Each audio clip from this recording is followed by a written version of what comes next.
Hola, ¿qué tal? Saludos, te habla tu hermano Luis Alberto Paulino, pastor de la Iglesia Bautista Fuente de Luz, Los Guaricanos en República Dominicana.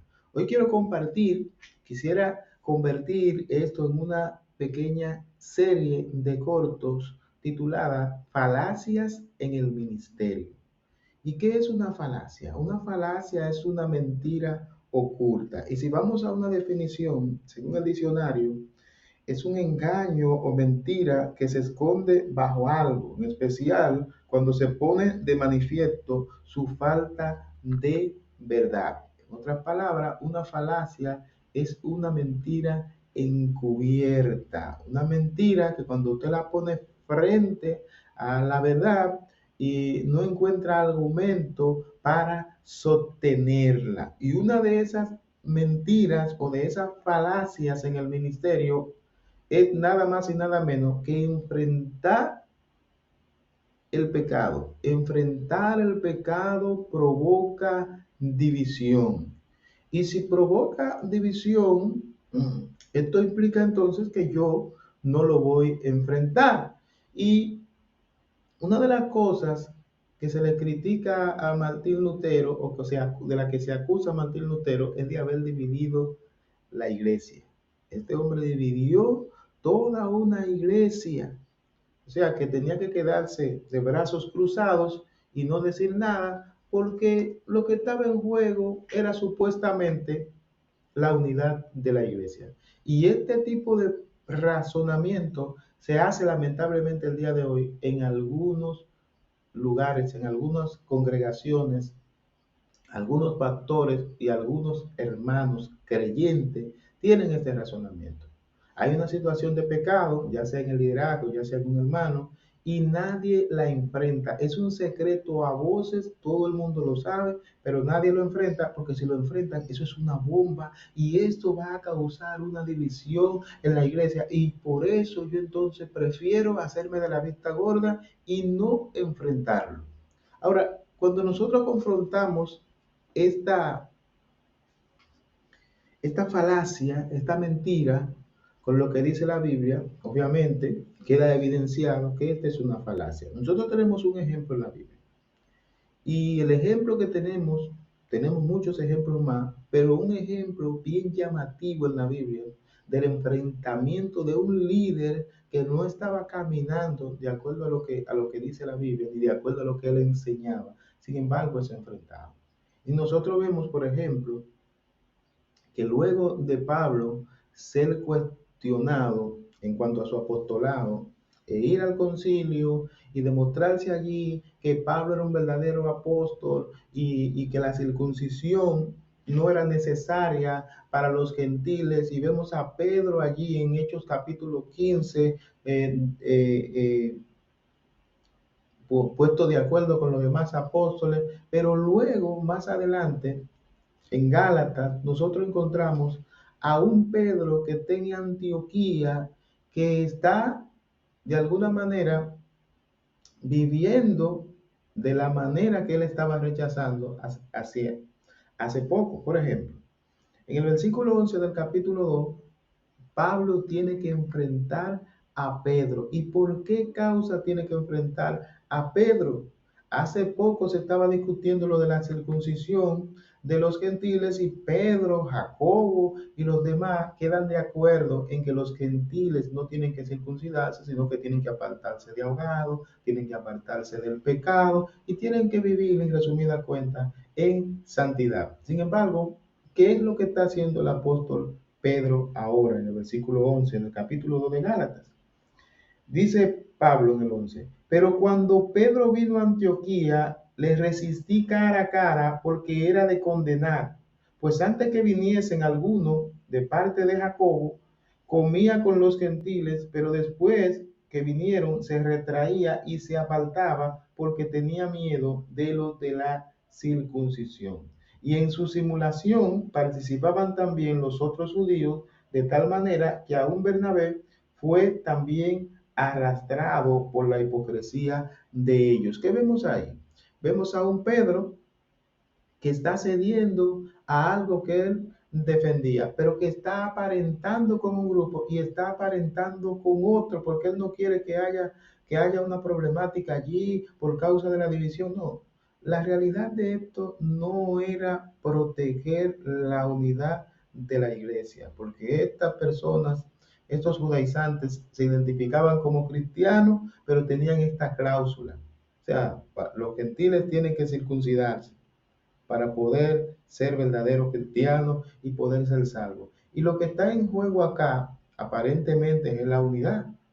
Si se ataca a Pedro, Pedro, pero ¿qué es lo que tú estás haciendo? Pedro era el apóstol más famoso, era una figura representativa, había estado con Jesús, Pablo había sido cuestionado, Pablo se decía a sí mismo ser el más pequeño de los apóstoles, como un abortivo, Cristo le apareció a él de último, y Pedro era una figura muy llamativa.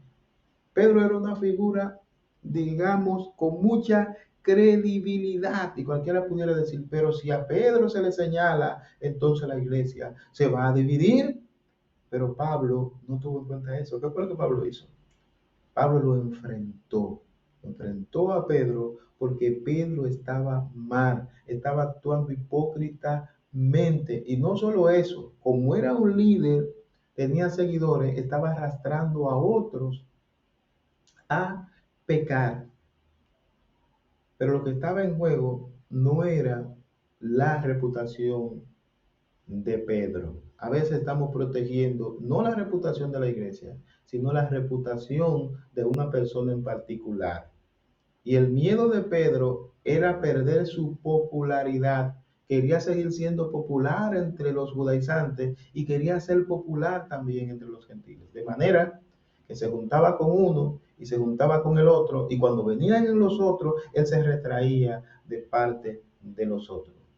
Entonces Pablo le llama la atención. Pablo le dice en el versículo 14, pero cuando vi que no andaban rectamente conforme a la verdad del Evangelio, dije a Pedro, delante de todos, si tú siendo judío vives como los gentiles y no como judío, ¿por qué obligas a los gentiles a judaizar? O sea, tú estás siendo un hipócrita, Pedro. Ah, pero es Pedro. Pedro es el apóstol famoso, la voz de los apóstoles prácticamente, la voz autorizada, es Pedro. A Pedro no se le puede cuestionar. Claro que sí. Pablo lo cuestionó porque él estaba pecando. Y la unidad de la iglesia, en vez de ser fracturada, la unidad de la iglesia se conservó. Pablo lo cuestionó, lo enfrentó delante de los demás que él había arrastrado. Y eso que él había arrastrado, al Pedro ser cuestionado en público, pues estos también entendieron el mensaje y se devolvieron. Entonces es necesario que el pecado sea cuestionado. Es una falacia que el pecado no debe ser enfrentado para proteger la unidad de la iglesia. Algunos líderes y ministros el día de hoy prefieren disimular ante el pecado, callar ante el pecado para evitar un escándalo ministerial y que la iglesia se divida. Prefieren tener una iglesia callando el pecado a tener una iglesia que denuncia el pecado. Hoy nosotros vemos algunos pastores en las redes sociales que denuncian el pecado de líderes que son famosos. Y mucha gente lo critica y dice, pero ¿y por qué él está hablando mal de Cas Luna? Nosotros lo que tenemos es que orar los unos por los otros. ¿Por qué está hablando mal de Guillermo? Nosotros lo que tenemos que orar los unos por los otros. Sí, hay que orar los unos por los otros. Pero aquí no era momento de orar, aquí era momento de denunciar lo que estaba mal. Y eso fue lo que Pablo hizo. Y eso es lo que tú y yo tenemos que hacer en nuestra familia cristiana, en nuestra congregación.